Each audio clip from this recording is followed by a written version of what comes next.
যে আল্লাহ রাব্বুল আলামিন বলেছেন মালাআতু ইয়াদাইকা শুগলান, আমি তোমার হাতকে ব্যস্ততায় ভরে দিব, ওয়ালাম আসুদ্দা ফাকরা, তোমার কোনোদিন দরিদ্রতা যাবে না। আমলা সাদরাকা গিনান ওয়া আসুদ্দা ফাকরা, তাহলে আমি তোমার হৃদয়টা প্রাচুর্য দিয়ে ভরে দিব এবং তোমার থেকে আমি সকল ধরনের দুশ্চিন্তা এবং তোমাকে ক্ষুধা মুক্ত করে দিব, তোমার দরিদ্রতাকে আমি দূর করে দিব। সুবহানাল্লাহ।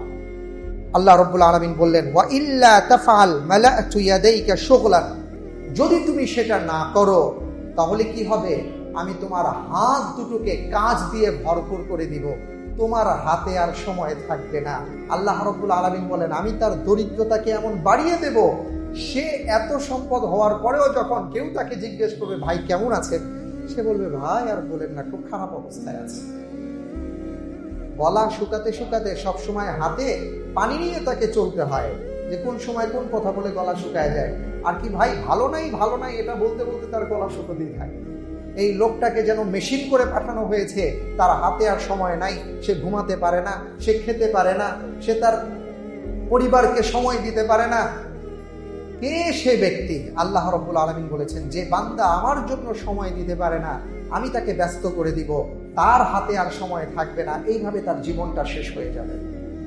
হাজার হাজার কোটি টাকার মালিক, এখন তিনি একটা কক্ষের মধ্যেই শুয়ে আছেন, সেখান থেকে তিনি বের হতে পারেন না, সাদা বিছানায় তিনি বছরের পর বছর শুয়ে থাকেন আর আফসোস করেন কি লাভ হলো, ওই বস্তির মধ্যে যেই মানুষটা জীবন যাপন করেছে, সবার সাথে চলাফেরা করেছে, সময় কাটিয়েছে, সেও যেমন একটা ঘরের মধ্যে আছে, আর আজকে এত হাজার হাজার কোটি টাকার সম্পদ করা সত্ত্বেও আমি ওই একটা কক্ষের মধ্যেই আছি, কিছুই করতে পারলাম না, কোনো কিছু ভোগ করতে পারলাম না।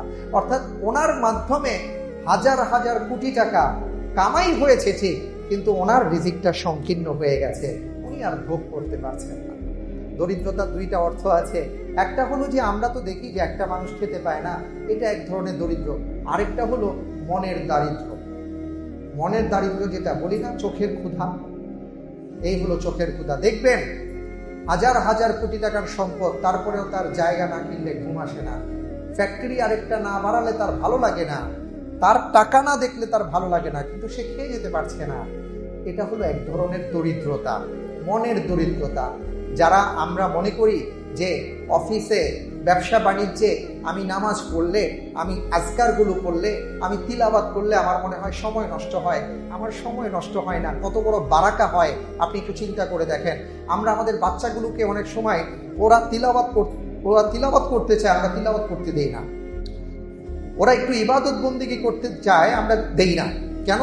তোমার কালকে পরীক্ষা আছে। অনেককে দেখি পরীক্ষার ছুতো ধরে বাচ্চাদেরকে রোজা রাখতে দেন না, বাচ্চাদেরকে তিলাওয়াত করতে দেন না, বাচ্চাদেরকে নামাজ পর্যন্ত করতে দেন না। তারা বলেন পরীক্ষা আছে, এখন পড়ার সময়। আল্লাহর রাসূল কি বলেছেন শুনুন। রাসূল করিম সাল্লাল্লাহু আলাইহি ওয়াসাল্লাম বলেছেন, ইন্নাল্লাহা তাআলা ইয়াকুল ইয়া ইবনা আদম তাফাররাগ লিইবাদাতি।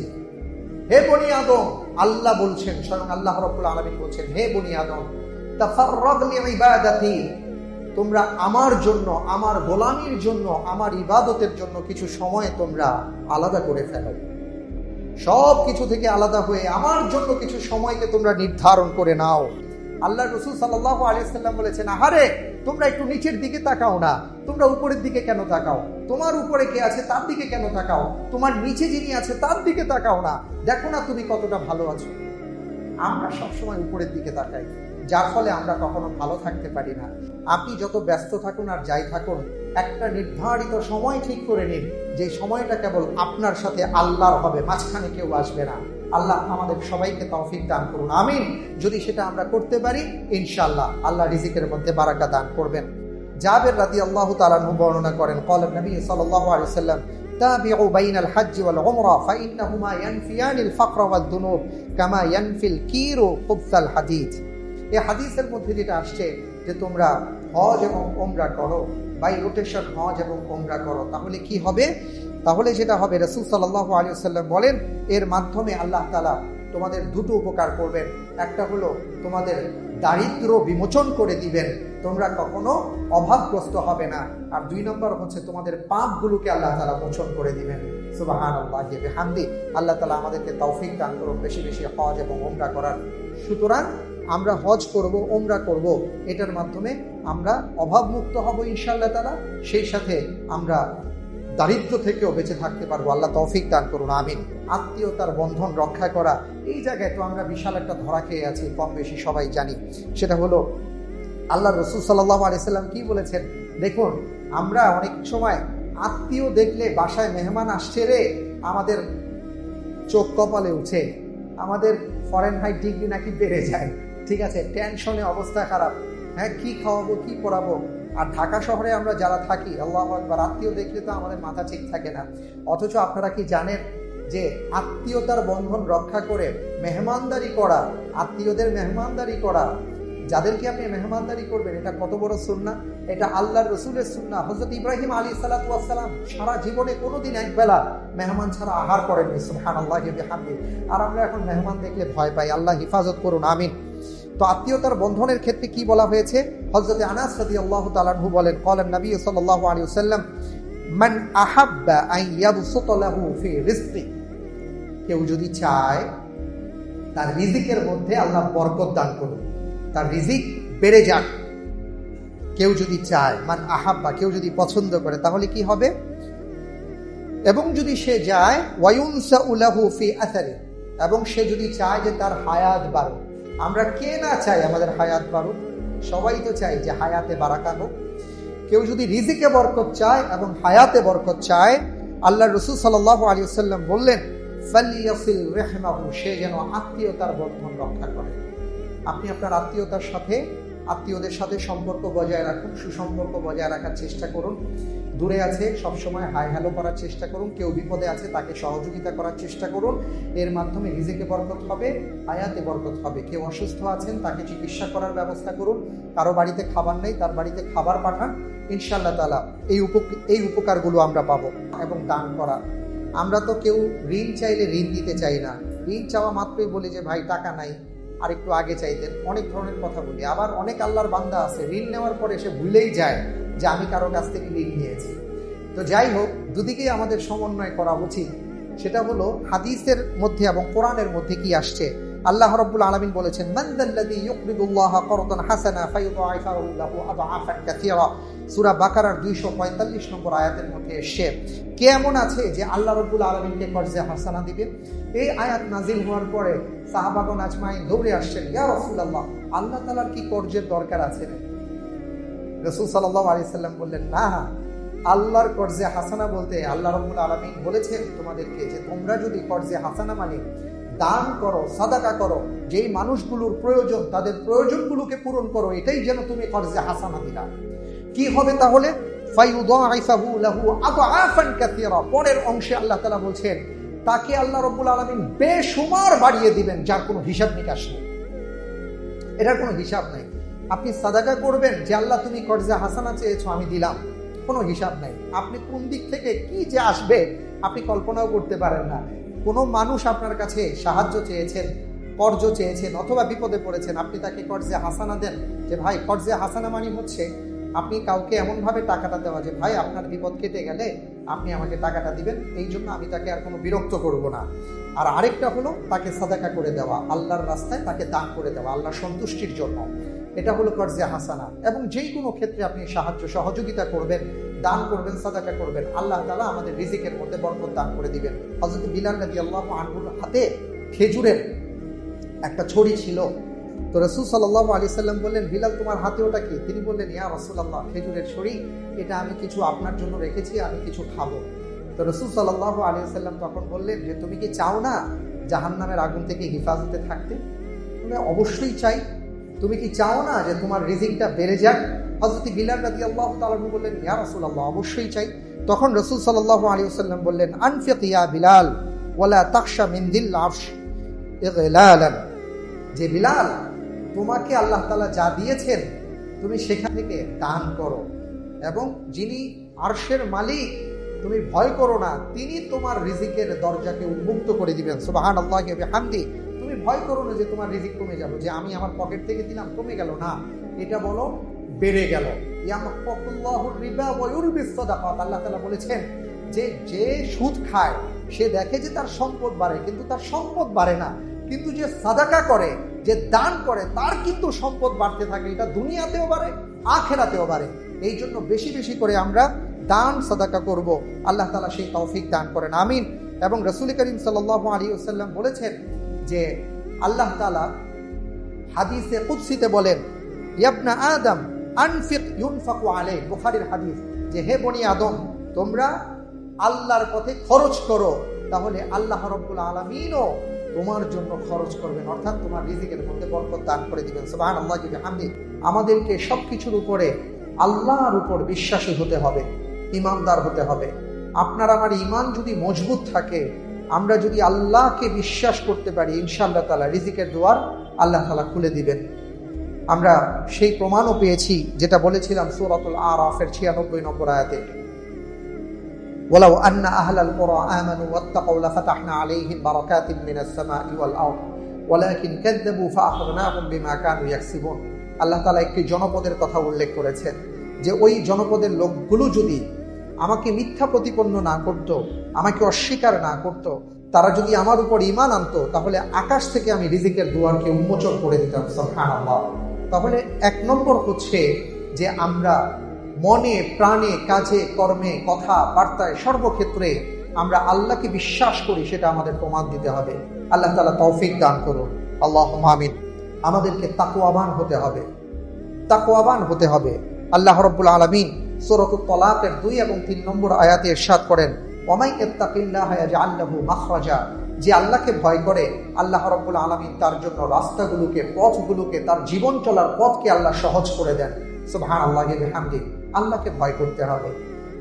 আপনাকে বেঁচে থাকার জন্য ইসলাম যেভাবে বলেছে যে হ্যাঁ আপনি চেষ্টা করবেন, কিন্তু চেষ্টার মাত্রাটা এত মাত্রাতিরিক্ত হবে না যেটা ইসলামের গণ্ডি থেকে বের হয়ে যায়, আপনার জীবনযাপন অসাধ্য হয়ে যায়। আমরা যদি আল্লাহর উপর ভরসা করি, আমরা যদি তাকওয়াবান হই, তাহলে কি হবে যে আল্লাহ রাব্বুল আলামিন বলেছেন আমাকে সতর্ক হতে, আমি সতর্ক হয়ে আমি আমার কাজগুলো করব। তো যে কথা বলছিলাম, এই কথাগুলো বলছি সর্বক্ষেত্রে আল্লাহর উপর তাওয়াক্কুল করতে হবে।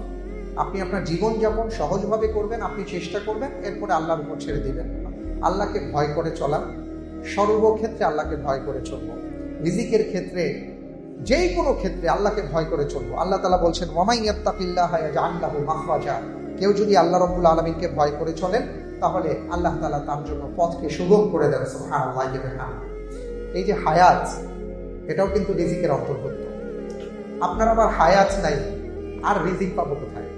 তো এই জন্য হায়াতটাও রিজিকের অন্তর্ভুক্ত। এরপরে 3 নম্বর বিষয়টা হচ্ছে ইস্তিগফার করা, যেটা আমরা একটু আগেও জেনেছিলাম। সূরাতুন নূহের 10 থেকে 12 নম্বর আয়াতের মধ্যে আল্লাহ তাআলা বলেছেন ইস্তিগফার মানে কি। আমরা অনেকে মনে করি আস্তাগফিরুল্লাহ, আস্তাগফিরুল্লাহ বললেই ইস্তিগফার হয়ে যায়।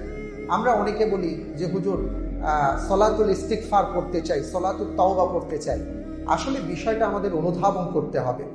ইস্তিগফার মানে হচ্ছে ফিরে আসা।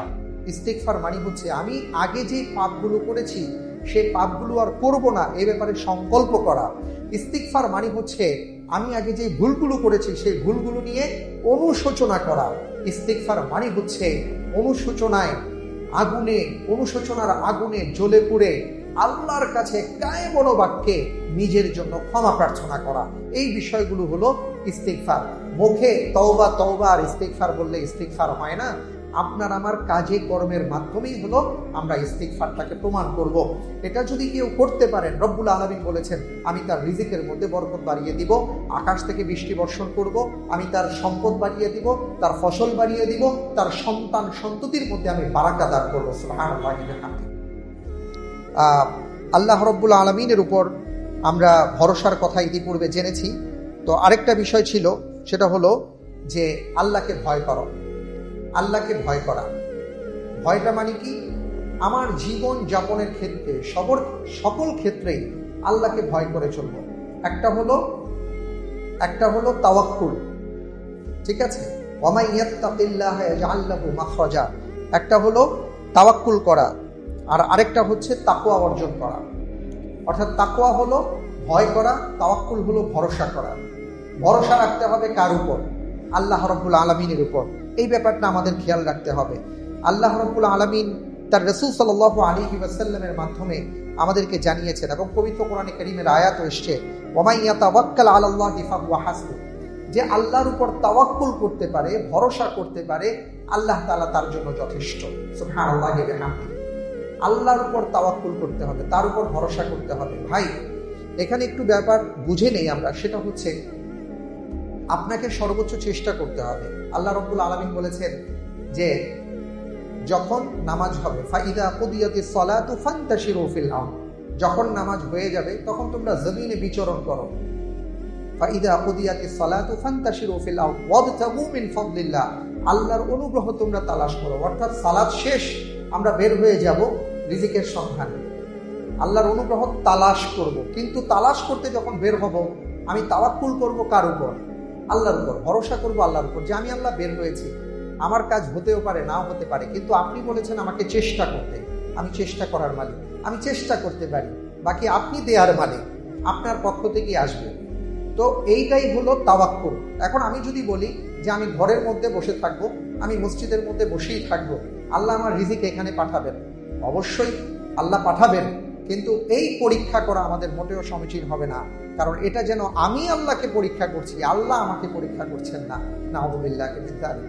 এই জন্য আল্লাহর যে আদেশ আছে, আল্লাহ রাব্বুল আলামিনের আদেশ, রাসূল সাল্লাল্লাহু আলাইহি ওয়াসাল্লামের যে নির্দেশনা, সেটা আমরা মেনে চলবো, আল্লাহর উপর ভরসা করব। ইনশাআল্লাহ তাআলা আল্লাহ আমাদের রিজিকের দুয়ারকে উন্মোচন করে দিবেন ইনশাআল্লাহ। এই ক্ষেত্রে আরেকটা হাদিস আপনাদেরকে শোনাই। রাসূল সাল্লাল্লাহু আলাইহি ওয়াসাল্লাম যেটা বলেছেন, তিরমিজির মধ্যে আসছে, লাউ আন্নাকুম তাতাওয়াক্কালুনা আলাল্লাহি হাক্কা তাওয়াক্কুলিহি, যদি তোমরা আল্লাহর উপর যেভাবে তাওয়াক্কুল করা দরকার, আল্লাহর উপর ভরসা করা দরকার, সেইভাবে যদি তোমরা ভরসা করতে পারো, চেষ্টা করো আল্লাহর উপর ভরসা করে, চেষ্টা করলা, ভরসা করলা, তাহলে কি হবে? লা রাযাকাকুম কামা ইয়ারযুকুত তায়র তাগদু খিমাসান ওয়া তারুহু বিতানান, তাহলে আল্লাহ তাআলা তোমাদেরকে সেই পাখির মতন রিজিক দান করবেন, যে পাখি তার বাসা থেকে বের হয় সকালবেলা খালি পেটে, আর সন্ধ্যাবেলা সে যখন বাড়িতে ফিরে আসে তখন সে ভর পেটে ফিরে আসে। সুবহানাল্লাহি ওয়া বিহামদিহি। একটু চিন্তা করে দেখুন, একটা পাখি, সে কোথাও চাকরি বাকরি করে না, সে কোনো ব্যবসা বাণিজ্য করে না, সে কোনো পড়াশোনা করেনি তার রিজিকের জন্য, কিন্তু রব্বুল আলামিন তাকে খাওয়াচ্ছেন। কিন্তু পাখি কি করেছে? তাওয়াক্কুল করেছে আল্লাহর উপর, সেই সাথে সে চেষ্টা করেছে, সে তার বাসার মধ্যে বসে থাকেনি, সে বের হয়ে গেছে, নানা জায়গায় আল্লাহ তাআলা তার জন্য রিজিকের ব্যবস্থা করে রেখেছেন, সে কিন্তু সন্ধ্যাবেলায় ভর পেটে আবার বাড়িতে ফিরে আসে। এই জন্য প্রত্যেক বান্দাবান্দির দায়িত্ব হচ্ছে যে আমরা আল্লাহর উপর ভরসা করব, চেষ্টা করব। যদি ভরসাটা আমাদের সর্বোচ্চ পর্যায়ে থাকে, আপনি যেখানে থাকুন, যে অবস্থায় থাকুন, ইনশাআল্লাহ তাআলা চেষ্টা করার পরে দেখবেন রব্বুল আলামিন আপনার রিজিকের দুয়ারকে খুলে দিয়েছেন ইনশাআল্লাহ তাআলা। আমরা ইবাদতের জন্য, একনিষ্ঠভাবে ইবাদতের জন্য আমরা কিছু সময় ব্যয় করব, আল্লাহর জন্য সময় দিব। দেখুন, অনেক অফিস আছে, আমি যাই, অনেক বড় বড় অফিস দেখি, অনেক জায়গায় দুঃখজনক হলেও সত্য নামাজের জায়গা থাকে না। আবার অনেক জায়গা আছে যেখানে বিশাল অফিস, খুব সুন্দর অফিস, সব কিছু ঠিক আছে, নামাজের জন্য সময় দেওয়া হয় না। মনে করা হয় নামাজের জন্য তিনি যে সময়টা ব্যয় করছেন এটা আমার লস হয়ে যাচ্ছে। বা আমি যখন অফিসের বস হই, আমার কোনো কর্মকর্তা কর্মচারী যখন আমার কাছে নামাজ পড়তে সময় চান, আমি তাকে নামাজের সময় দিতে চাই না। আমি মনে করি যে এটা আমার, এই যে তার সময়টা যে সে নিয়ে যাচ্ছে, আমার টাইম লস হয়ে যাচ্ছে, আমার এখানে বিশাল বড় ক্ষতি হয়ে যাচ্ছে। আসুন না দেখি এখানে আল্লাহ রাসূল সাল্লাল্লাহু আলাইহি ওয়াসাল্লাম কি বলেছেন, এবং সেই সাথে আল্লাহ রাব্বুল আলামিন আমাদেরকে কি শিক্ষা দিয়েছেন। আপনারা কারা কারা সূরা কুরাইশ পারেন? একটু হাত উঁচু করবেন কষ্ট করে। আল্লাহু আকবার, মাশাআল্লাহ। সূরা কুরাইশ, লিইলাফি কুরাইশ ইলাফিহিম রিহলাতাশ শিতাই ওয়াস সাইফ, এটা আমরা সবাই জানি কম বেশি, আলহামদুলিল্লাহ, তাই নয় কি? এই জন্য বলা হয়েছে যে আপনি যখন তিলাওয়াত করবেন, বুঝে শুনে তিলাওয়াত করবেন, তাহলে দেখবেন তিলাওয়াতের মান অন্যরকম হবে, নামাজের মজা অন্যরকম হবে। আপনারা যখন সূরা কুরাইশ পড়েন, সেখানে একটি আয়াত আছে, সেই আয়াতটি হচ্ছে ফালইয়াবুদু রাব্ব হাযাল বাইত আল্লাযী আত'আমাহুম মিন জু' ওয়া আমানাহুম মিন খাউফ। সুবহানাল্লাহি ওয়া বিহামদিহি। কি কথাটা বলা হয়েছে! আমরা মুসলমান আজকে কোথায় চলে গেছি? আমাদের বিশ্বাস কোথায় চলে গেছে? আমাদের ভয়গুলোকে কোথায় কোথায় আটকে রেখেছে? আমাদের নিরাপত্তা কোথায় আমরা হারিয়ে ফেলেছি, বুঝতেই পারছি না। আল্লাহ তাআলা তার ঠিকানা দিয়ে দিয়েছেন সূরা কুরাইশের মধ্যে। আপনি সূরা কুরাইশ দেখেন, 3 নম্বর আয়াতে দেখেন, ফালিয়াবুদু রাব্বা হাযাল বাইত। আল্লাহ তাআলা তার বান্দাকে বলছেন, ফালিয়াবুদু রাব্বা হাযাল বাইত, আমার বান্দারা যেন, তারা যেন এই ঘরের মালিকের ইবাদত করে। এই ঘরের মালিককে, এই ঘর বলতে কাবাকে বোঝানো হয়েছে। তারা যেন এই ঘরের মালিকের ইবাদত করে। যদি তারা এই ঘরের মালিকের ইবাদত করে তাহলে কি হবে? পরের আয়াতটা কি? আল্লাযী আত'আমাহুম মিন জু', 1 নাম্বার, ওয়া আমানাহুম মিন খাউফ, 2 নাম্বার। 1 নম্বর হচ্ছে, যদি এই ঘরের মালিকের তোমরা ইবাদত করো তাহলে আল্লাহ রাব্বুল আলামিন তোমাদেরকে ক্ষুধা মুক্ত রাখবেন, তোমাদের কোনোদিন দুর্ভিক্ষ হবে না। সুবহানাল্লাহ। আজকে দুর্ভিক্ষ নিয়ে আমরা পাগল হয়ে গেছি। আমরা বলছি দুর্ভিক্ষ আসছে, কি করব? আরে ভাই, আল্লাহর ইবাদত করেন, রাসূলের দিক নির্দেশনা মেনে চলার চেষ্টা করেন। কোরআন সুন্নাহ অনুপাতে যদি এই জাতি চলতে পারে, ইনশাআল্লাহ বাংলাদেশের জমিনে দুর্ভিক্ষ আসবে না। আমরা যদি ঠিক মতন প্রত্যেকটা ইবাদত পুঙ্খানুপুঙ্খভাবে আমল করতে পারতাম তাহলে দুর্ভিক্ষ আসবে না। আপনি সবকিছু বাদ দেন, আপনি যদি মনে করেন যাকাতের যে অর্থটা আমাদের উপর ফরজ হয়েছে, আমরা ঠিক মতন যাকাত দিব, ঠিক জায়গায় যাকাত দিব, তাহলে তো দুর্ভিক্ষ আসে না। কিন্তু আফসোসের কারণ হচ্ছে আমরা তো ইবাদত ঠিক মতন করতে পারি না, এই জন্য আমরা দুর্ভিক্ষ মুক্ত হতে পারি না। তো আল্লাহ রাব্বুল আলামিন বলেছেন, যদি আল্লাহর গোলামি করতে পারো তাহলে 1 নম্বর আল্লাহ তাআলা তোমাদের জন্য যেটা করবেন সেটা হলো, তুমি ক্ষুধা নিয়ে কষ্ট পাবা না, তোমাদের কোনোদিন দুর্ভিক্ষ স্পর্শ করতে পারবে না। 1 নম্বর। ওয়া আমানাহুম মিন খাউফ, দ্বিতীয় হলো আল্লাহ তাআলা তোমাকে সকল ভয় থেকে নিরাপত্তা প্রদান করবেন।